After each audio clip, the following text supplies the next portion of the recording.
Hello and welcome to the second episode of Cavs Cast Bobby Talks Cleveland. I'm your host, Bobby Chapman. Once again, very excited to be here today. If you were observant enough to notice the title of today's podcast, What Is It with Cleveland and 3-1 leads? That is indeed a reference to the poor Cleveland Indians who we saw this past week blow that 3-1 World Series lead and lose to the Chicago Cubs in dramatic fashion. So that was a storyline we were following. Would have been nice to see another title in Cleveland, but what can you do? It'll just make it that much sweeter when the Indians finally win one. But let's have a quick look in on the Cavs and where they stand. They are no longer undefeated. They went down Tuesday to the Atlanta Hawks, 110 to 106. It was a close game. So they now sit at 6-1. They are atop the Eastern Conference, no surprise there, with the Charlotte Hornets, and believe me, that feels very strange to say, just as strange as it probably feels to hear. But they're at the top of the conference, some games coming up. They are at the Washington Wizards on Friday night. That'll be an interesting game, a lot of talent there. Always cool to see John Wall play, Bradley Beal, two good teams going at each other, so hopefully we get a entertaining one there. And then on Sunday night, they are back home at the Q where they take on those surprising Charlotte Hornets. And you got to think that LeBron James and company will want to make that a statement game and get a big win over the Hornets. So some pretty good games coming up there at the Raptors, I believe, some point in the next couple of weeks as well. So that'll be an interesting one. But really, let's not beat around the bush. The Cavs look like out and out the best team in the league right now. There is no one playing better basketball. They look like they have just picked up where they left off from the end of last season, winning that championship. The chemistry's there. LeBron's playing out of his mind. Kyrie Irving is playing out of his mind. And the Cavs just look fantastic. So it's good to see. And one of the more notable early season storylines that we've been following is that Kyrie Irving has the chance to become LeBron James's first ever teammate to outscore him in a season. And this is an incredible stat. I mean, you see these days, so many stats are just stupid. I mean, like, the big networks always just feel the need, for whatever reason, to have some sort of stat on the board. So you see all this stuff like, oh, the Cleveland Browns are the first team to lose 4 straight Thursday night football games in February. I mean, seriously, no one cares. Just give it a rest. But this is a great stat because when you think about it, it is incredible that LeBron James came into the league as a rookie straight out of high school and has been the top scorer on his team every single year since then. Really just speaks to how dominant LeBron has been and how long he's been able to play at such a high level. But it's also interesting to look at from this perspective was that we talked about in the first episode how I was expecting a big year out of Kyrie Irving and how the Cavs were going to let Kyrie sort of take the reins on offense. And Tyronn Lue had mentioned it, LeBron James had mentioned it, and it really is coming to fruition. Kyrie averaging 23 points a game, 4 rebounds, 4 assists, and really has just looked like he's come out to the best start of his career. He's been fantastic, always looking dangerous. He facilitates, and I think he's got a good chance to be the top scorer on this team. Now, that being said, LeBron, of course, is still playing unbelievable basketball, almost averaging a triple-double. He's averaging 22 points a game, 8 rebounds, and 10 assists. So we're seeing Kyrie kind of step up as the leading scorer, and LeBron James kind of in the facilitator role for right now, and obviously that could change. But it seems to be working pretty well for them at 6-1 again. So I don't expect that to change too much. And with Kyrie being the top scorer, we will see LeBron be able to maybe get some more rest. So looking good going forward. And speaking of LeBron James and scoring, another interesting story that we saw this week that made headlines was that LeBron James passed Hakeem Olajuwon, who is, of course, an all-time great, for 10th on the all-time leading scoring list in the NBA. And it happened during Saturday's 102-101 win over the 76ers, which was a little scary because you cannot be losing games to the 76ers if for nothing else but pure pride. But interesting side note, if you have not yet seen the video of Joel Embiid blocking LeBron James, it was a goaltend, but Joel Embiid on this block, it's just an incredible video because he blocks it with such force. When this thing came back off the glass, it may have been the fastest moving object I've ever seen. So it's a crazy video. Go watch it if you haven't. But during the game, LeBron passes Olajuwon for 10. He now holds the 10 spot for all-time scorers. And this is a thing, again, LeBron probably doesn't care too much about this. I mean, what does it really mean at the end of the day? Not much. But it's just interesting to look at because I'm wondering where LeBron James is going to finish on this list. He's at 10, just a quick recap of the list. He's at 10, Elvin Hayes at 9, Moses Malone at 8, followed by Shaquille O'Neal, obviously, and then Dirk Nowitzki at 6, who is the only other active player on this list, Wilt Chamberlain at 5, Michael Jordan at 4, the recently retired Kobe Bryant at 3, Karl Malone at 2, and Kareem Abdul-Jabbar at number 1. So it'll be interesting to see where LeBron finishes at on this list. He's not going to finish at number 1, but it'll be really cool to see where he ends up compared to Jordan. Now, Jordan's at 4. LeBron, really, if you look at the numbers, he's at 26,900-something points. Elvin Hayes and Moses Malone are both in the early 27,000s. So LeBron should pass both of them this year. And then it really is up to how many years he plays and how productive he is in those years. So we don't know, but I think it'll be cool to see where he ends up compared to Jordan, just because we've had a lot of the LeBron versus Jordan talk. And it's really impressive to see guys like them on here, considering they're not just scorers. I mean, these guys play on both sides of the ball. They're good defenders and complete players. And LeBron in particular isn't even really a high-volume shooter, especially when you look at him and compare him to guys on this list like Kobe Bryant. So when you see him show up on here, on this list, it just makes it that much more impressive. And it really reminds you that LeBron James has just been so good for so long. And I don't see that stopping anytime soon. But speaking of record-breaking performances, we saw another one this week in Steph Curry hitting an NBA record 13 threes. Incredible performance. He scores 46 points and in the process breaks his own record that he set last year of 12 threes in a game. So that was very cool to see. And speaking of the Warriors, we have got to cover what I think is so far the most interesting story of the year in the NBA. And if you have not yet seen it, you really need to go check it out, because what happened was, at LeBron James's annual Halloween party, Richard Jefferson, Kevin Love, all the Cavs there, J.R. Smith, all that group of guys, he has it every year, big bash. And at the party, there were cameras everywhere, and some of them happened to catch some questionable decorations in the house. So one of them was a drum up on some sort of cabinet thing that had inscribed on it in big black letters, 3-1 lead. An obvious reference to the finals last year and Cleveland coming back. So that, take it what it is, but then also, this may have been a little bit over the top.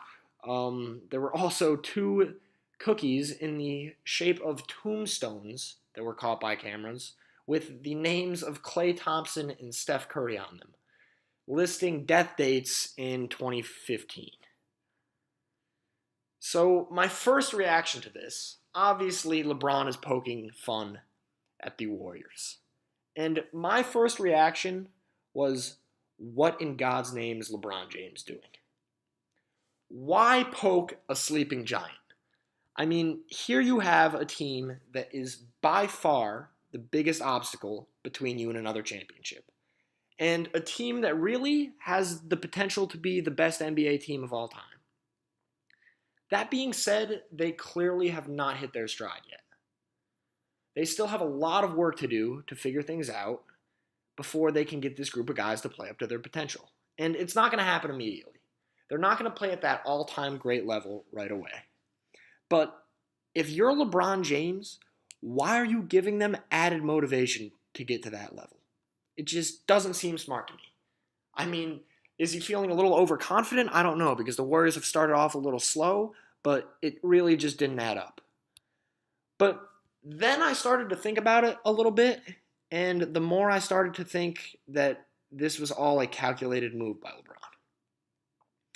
Because watching him operate in this league over the years, everything this guy does is for a reason. And I think he's noticed the same thing that I've noticed about the Warriors. And that's that they don't play well angry.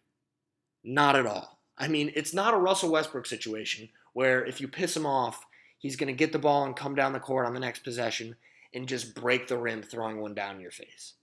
That's not the Warriors.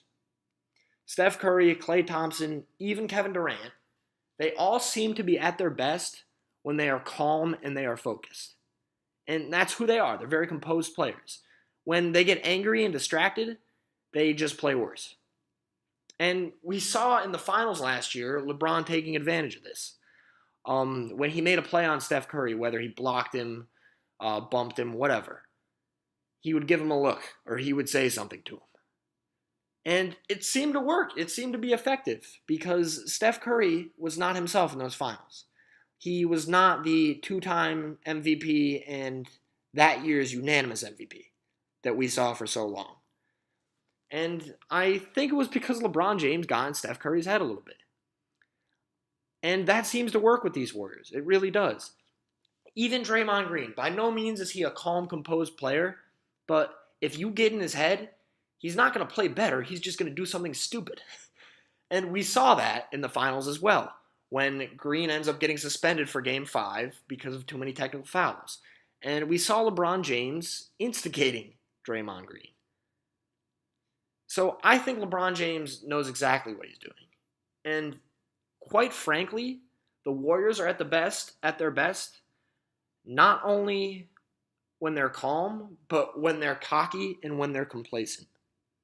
I mean, that's where we get the Klay Thompson dishing a behind-the-back pass to Steph Curry and then turning his back and walking back on defense before it even goes in. And that's where we get Steph Curry putting up a three and turning around and doing a little shimmy towards the Kings bench before the ball even goes in. That's what we get from their cockiness and complacency. It seems they just get better.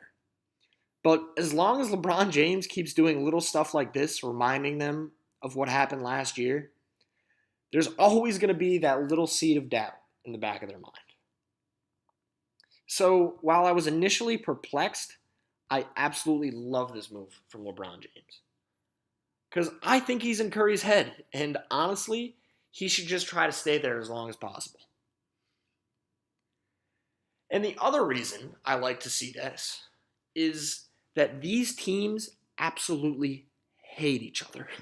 That is something I've noticed, because I watched the interviews when this was brought up to the Warriors, and they reacted to it, and they were clearly not happy. I mean, of course they tried to play it cool. Oh, we don't care about that. Let's just focus on basketball. You know, the generic responses that every professional athlete knows how to give so that they don't get themselves into trouble and stir up controversy. But while they were saying these things, they were visibly upset. Definitely not happy. And I love it when two teams hate each other like this. Especially in this situation where it's the two best teams in the league. And I love it, A, because it gives us something to talk about in the media, yes. But B, because it makes for great basketball. I mean, that's when we get all these classic rivalry games. Think Yankees-Red Sox in the early 2000s. When I watch a game, I want to see two teams that do not like each other squaring off. Because that, to me, is the essence of sports. You love your teammates, and you hate the guys standing across from you. So when I see these guys attack each other like this, LeBron James with his party decorations, his passive-aggressive party decorations, and people like Draymond Green coming out in the media and not mixing words saying, I want to destroy Cleveland, it makes me excited. And it makes me excited for these Warriors-Cavs matchups that we're going to see later in the season and then inevitably again in the playoffs. So remember, Christmas Day is the first time these two teams play, and you'll get an extra little present under your tree in a great game between these two teams. So I had mentioned that I think clearly that the Warriors are the Cavs' biggest obstacle, the biggest thing in between them and LeBron James and another championship. But LeBron, with all of his little passive-aggressive psychological tactics, seems to have that covered. So something I wanted to do is take a look around the league and see, maybe besides the Warriors, is there anyone else that can challenge this Cavaliers team and get in the way of them winning another title? And the good news is, there really doesn't seem to be anyone in the Eastern Conference that can do that. Obviously, it's very, very early, but the Eastern Conference looks like an absolute cakewalk right now. I mean, who in this conference is going to challenge the Cavs? The Raptors? Toronto? Let's keep in mind that the Raptors took the Cavs to 6 games last year. I mean, the series really wasn't as close as it seems when you say 6 games, but they made it a little interesting. And the Raptors do look a little more intimidating with DeMar DeRozan playing the way he is this year. If you aren't paying attention to him, he's averaging more than 33 points a game and playing great basketball. So maybe that's a little bit scary, but to me, this team is just too soft to beat the Cavs. As good as DeMar DeRozan and Kyle Lowry are, and I really do think they're good, I think that's one of the best backcourts in the league, they faded last year in big games. Yes, they had a couple of great performances, but really those didn't come until the series was pretty much over. I think these two guys just aren't meant for the spotlight, and I don't think that they are outshining or outmatching LeBron James and Kyrie Irving in the playoffs. I don't think there's any way it's going to happen. So who else could challenge them? Boston? A lot of people like the Celtics this year. I think this is a good young team. They're not a contender yet. I mean, you want to talk about experience mattering in the playoffs? I don't think there's a guy on this roster who's even won a playoff series. I really don't. I mean, and all of a sudden adding Al Horford is supposed to make them a contender? No, I'm not buying it. I mean, I like what they're doing in Boston. They're trending in the right direction. Love Isaiah Thomas. Like Al Horford. But not this year. They're not touching the Cavs this year. I think if the Cavs played the Celtics in the playoffs, you'd get a sweep. And the Cavs would make quick work of it. So who else? Chicago. The Bulls. Some people, not a lot of people, like the Bulls this year. What? I just don't see it. I'm sorry. What, with their shiny, brand new collection of recently washed up players, the Bulls are going to come into Cleveland and beat the Cavs in a playoff series? No way. Not happening. I mean, I know Dwayne Wade is playing well. Yes, I am watching. Yes, I am impressed. Yes, it's cool to see. Really, it looks like a big screw you to Miami, who are struggling down towards the bottom of the conference. But it's a long season for an old Dwayne Wade. Let's keep that in mind. Dwayne Wade, not what he used to be. I hope he keeps playing this well, because I love the guy. I think he's a great competitor and a great athlete. But I just don't see it happening. I don't think there's any way he keeps shooting this well. He's shooting the three very well, but last season he was a 15% three-point shooter. 15%. Yeah, Dwayne Wade, not keeping that up. Rajon Rondo, is he going to make a big difference? I don't think so. I mean, he seems to cause more problems than benefits recently at this stage in his career. So I don't think he really helps him too much. And I love Jimmy Butler. I think he's a superstar. But I think this Chicago Bulls team is just trying to stay relevant enough to sell tickets and jerseys. So the Eastern Conference looks like a cakewalk, and the Cleveland Cavaliers are sitting at the top licking their lips. I mean, look at it. All the good teams are in the West.